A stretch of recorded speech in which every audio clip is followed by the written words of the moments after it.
Sattenapalli rural police స్టేషన్లో నా మీద మరి కొంతమంది ముద్దాయిల మీద 73 ఆఫ్ 24 క్రైమ్ నెంబర్ కింద 25 క్రైమ్ నెంబర్ కింద ఒక కేసు రిజిస్టర్ చేయడం జరిగింది. అదేవిధంగా రజనీ గారి మీద మరొక క్రైమ్ నెంబర్లో మరొక కేసు రిజిస్టర్ చేయడం జరిగింది. ఈ రెండు కేసుల్లోనూ మాకు నోటీసులు ఇచ్చినందువల్ల ఈరోజు రూరల్ పోలీస్ స్టేషన్కు హాజరై వారు అడిగినటువంటి ప్రశ్నలకు సమాధానం చెప్పి ఎంక్వైరీలో పాల్గొనడం జరిగింది. అలాగే రజనీ గారు కూడా మరొక కేసులో మళ్ళీ అర్బన్ పోలీస్ స్టేషన్కి వెళ్ళవలసిన అవసరం ఉంది. అర్బన్ పోలీస్ స్టేషన్లో కూడా మా మీద కేసు పెట్టేటప్పుడు మేము వచ్చి విచారణలో హాజరై వెళ్ళటం జరిగింది. ఈరోజు ఆయన అంతకు ముందు రాలేదు కాబట్టి ఈరోజు అక్కడ కూడా హాజరైన తర్వాత వెళ్ళటం జరుగుతూ ఉంది. మీ అందరికీ తెలుసు, మేమిద్దరం కూడా జగన్మోహన్ రెడ్డి గారి క్యాబినెట్లో మంత్రులుగా చేసినటువంటి వ్యక్తులం. మా మీద కేసులు పెట్టి ఇలా పోలీస్ స్టేషన్కి తిప్పేటటువంటి కార్యక్రమాన్ని నారా చంద్రబాబు నాయుడు గారు, లోకేష్ గారు, కూటమి ప్రభుత్వం పనిగట్టుకు చేస్తున్నది. నేను ఒక ప్రధానమైనటువంటి అంశాన్ని ఇక్కడ మీకు గుర్తు చేస్తాను. జగన్మోహన్ రెడ్డి గారు రెంటపాళ్ళ వచ్చిన సందర్భంలో మేమందరం కూడా ఆయన వెంట వచ్చాం. రెంటపాళ్లే కాదు, జగన్మోహన్ రెడ్డి గారు ఎప్పుడు ఏ పర్యటనకు వెళ్ళినా వారి వెంట మేము వెళుతూ వస్తూ ఉన్నాం. ఇవాళ కాదు, జగన్మోహన్ రెడ్డి గారు పార్టీ పెట్టిన దగ్గర నుంచి ఓదార్పు యాత్ర కానీ పాదయాత్ర కానీ ఎక్కడైనా ఆయన వెంట వెళుతూ ఉన్నాం, ఫాలో అవుతూ ఉన్నాం. కానీ ఎప్పుడు ఇలాంటి కేసులు పెట్టిన పాపాన పోలేదు.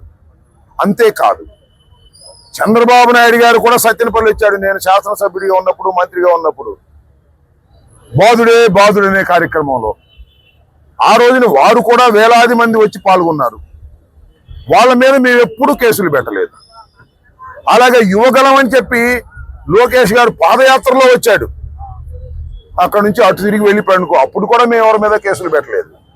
కానీ జగన్మోహన్ రెడ్డి గారి వెంట వచ్చినందుకే మా మీద కేసులు పెట్టి మమ్మల్ని వేధించాలనేటువంటి ప్రయత్నం చేస్తున్నారు.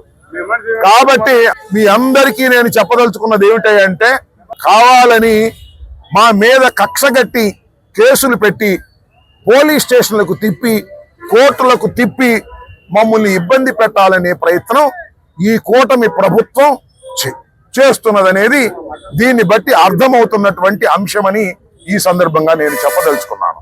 ఇవాళ మా మీద కేసులు పెట్టడమే కాదు, రాష్ట్రంలో వైఎస్ఆర్ కాంగ్రెస్ పార్టీకి చెందినటువంటి నాయకులు అందరి మీద కేసులు పెట్టాలి, లోపలేయాలి అనేటువంటి దృక్పథంతో ప్రయత్నం చేస్తూ ఉన్నారు.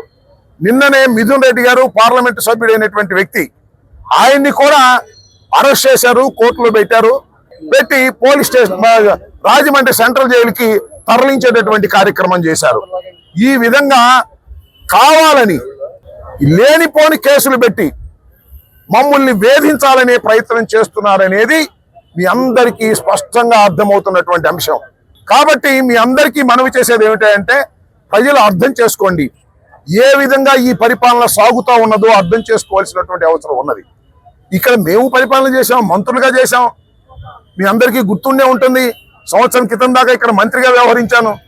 ఇవాళ సత్తెనపల్లిలో రాజకీయం ఎలా ఉందో నేను ప్రత్యేకంగా మీకు చెప్పాల్సిన అవసరం లేదు. ఇవాళ ఎవరండి ఇక్కడ శాసనసభ్యులు? శాసనసభ్యులుగా ఉన్నాయని ఎక్కడున్నాడు?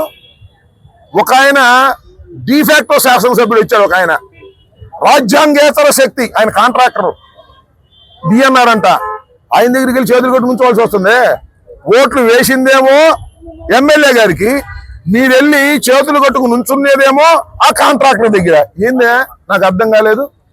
ఓట్లు వేసిన వాళ్ళకి సిగ్గు లేదా అని అడుగుతా ఉన్నా. ఆ ఎమ్మెల్యే గారికి రాసి ఇచ్చేసాడు కాంట్రాక్ట్ మొత్తాన్ని. ఇవాళ వెళ్ళి అక్కడ కూర్చొని రాజకీయం చేసుకోవాల్సిన పరిస్థితి, చేతులు కట్టుకుని ఆయన దగ్గరికి వెళ్ళాలి. ఆయన ఈ సత్తెనపల్లిలో ఉన్నటువంటి స్థలాలన్నీ ఆక్రమించుకుంటాడు, డిస్ప్యూట్లో ఉన్నాయి, దాన్ని ప్లాట్లు వేస్తాడు, అమ్ముతా ఉంటాడు. ఈ విధమైనటువంటి కార్యక్రమాలు ఇక్కడ జరుగుతూ ఉన్నాయి. లిక్కర్ స్కామ్ అంటున్నారు కదా, నేను ఒకటి మనవి చేస్తున్నా. ఇవాళ ఈ నియోజకవర్గంలో ఈ హెడ్ క్వార్టర్లో 4 బార్లు ఉన్నాయి, అవునా? 4 బార్లు ఉన్నాయి. అవన్నీ కూడా వైఎస్ఆర్ కాంగ్రెస్ పార్టీలో ఆ బార్లు బిడ్లో వేసి తీసుకున్నారు. ఇవాళ ఓనర్లు ఉన్నారండి ఆ బార్లో. 3 దానిలో ఓనర్లు లేరు. డిఎన్ఆర్ గారు ఎవరు చేస్తే వాళ్ళు పెట్టారు, వాళ్ళని సరిమేశారు. ఇంతకన్నా దారుణం ఏం కావాలి? అసలు నేను మనవి చేస్తున్నా, అసలు వైఎస్ఆర్ కాంగ్రెస్ పార్టీ అధికారంలో ఉన్నప్పుడు, మేము మంత్రులుగా ఉన్నప్పుడు బెల్ట్ షాపులు ఉన్నాయా అని అడుగుతా ఉన్నా. ఎక్కడన్నా బెల్ట్ షాప్ ఉండి పట్టుకుంటే నేను ఫోన్ కూడా చేసేవాడిని కాదు. ఇవాళ ఎక్కడ పెడితే అక్కడ బెల్ట్ షాపులు కదండి. ఏమిటండి ఈ దారుణం? ఈ లిక్కర్ స్కామ్ ఎవరు చేస్తున్నారండి? చంద్రబాబు చేస్తున్నాడు, ఇక్కడ డిఎన్ఆర్ చేస్తున్నాడు, అక్కడ లోకేష్ చేస్తున్నాడు, మంత్రులంతా కూడా చేస్తున్నారు. వాళ్ళ లిక్కర్ స్కాములన్నీ కూడా డబ్బులు వసూలు చేసుకునే కార్యక్రమం. జగన్మోహన్ రెడ్డి గారి మీద, వైఎస్ఆర్ కాంగ్రెస్ పార్టీ మీద కేసులు పెట్టి వేధించాలి, లోపలేయాలి. మేము జడుస్తావా? ఎన్ని చూసి వచ్చాం ఇవాళ? ఇన్ని చూసి రాజకీయాల్లోకి వచ్చామని మనవి చేస్తున్నా. దేనికి భయపడే ప్రశ్న లేదు. కాకపోతే మాకు కొద్దిగా బిడియం వేస్తుంది. ఎందుకంటే మంత్రులుగా చేసిన వాళ్ళం వచ్చి పోలీస్ స్టేషన్కి హాజరు కావాలంటేనో, పోలీస్ స్టేషన్ నుంచి బయటకు వచ్చి మీ ముందు హాజరు కావాలంటే కొద్దిగా బిడియం వేస్తుంది. ఆ బిడియం కూడా పోయింది. ఇంకా రెడీగా ఉన్నాం దేనికైనా. సెంట్రల్ జైలు పంపుతారా? పంపడం రెడీగా ఉన్నాం. కోర్టుకు పిలుస్తారా? రెడీగా ఉన్నాం. దేనికైనా సిద్ధపడి రాజకీయాలు చేయడానికి సిద్ధంగా ఉన్నాం. ఈ చంద్రబాబు నాయుడు గారి కూటమి ప్రభుత్వం చేస్తున్నటువంటి దౌర్జన్యాలని, అన్యాయాలని ఎదుర్కోవడానికి సిద్ధంగా ఉన్నాం ఈ 4 సంవత్సరాల పాటు కూడా మనవి చేస్తున్నాం. మేము సంఘ విద్రోహ శక్తులు అని అడుగుతా ఉన్నా. మేము సంఘ విద్రోహ శక్తులు కాదు, ప్రజాసేవ చేయడానికి రాజకీయాల్లో వచ్చాం. ఎన్నిక కాబడ్డాం, మంత్రులుగా చేశాం. మా మీద కేసులు పెట్టి మమ్మల్ని అణచాలని ప్రయత్నం చేసే లోకేష్ కి, చంద్రబాబుకి బుద్ధి చెప్పి తీరుతాం రాబోయే కాలంలో మనవి చేస్తున్నా. ఎంతసేపు పట్టిద్దండి? కాలం గిర్రని తిరిగి వచ్చేసింది. 1 సంవత్సరం అయిపోయింది, ఇక 3 సంవత్సరాలేగా, మధ్య ఇంకో సంవత్సరం ఎలక్షన్లేగా. కాబట్టి కాలం గిర్రను తిరిగి వస్తుంది. ఇవాళ చంద్రబాబు నాయుడు గారు కూటమి ప్రభుత్వం చేస్తున్నటువంటి ఒక అన్యాయమైనటువంటి పరిపాలన, ఇది పోలీసు పరిపాలన, ఇది మిలిటరీ పరిపాలన లాగా ఉంది తప్ప మరొకటి కాదు. వీటన్నిటినీ ధైర్యంగా ఎదుర్కొంటామని కూడా మనవి చేస్తున్నా. రెంటపాళ్ళ జగన్మోహన్ రెడ్డి గారు వస్తే ఇన్ని 100 మంది మీద కేసు పెడతారని నాకు అర్థం కాలేదు. రెడీగా ఉన్నాం మేము, ప్రతి వాయిదాకు వస్తాం. సత్యనపల్లి మీ అందరికీ అండగా ఉంటాం. 103 పెట్టారు, 113 మందిని పెట్టారు, ఇంకా కొంతమందిని కూడా పెడతారు.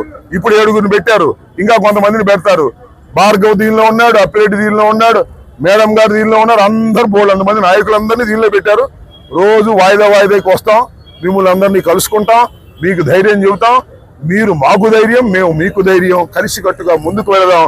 ఈ దుష్ట పరిపాలన అంతం చేసేందుకు ఇవాళ నుంచి సమిష్టిగా కృషి చేద్దామని ఈ సందర్భంగా నేను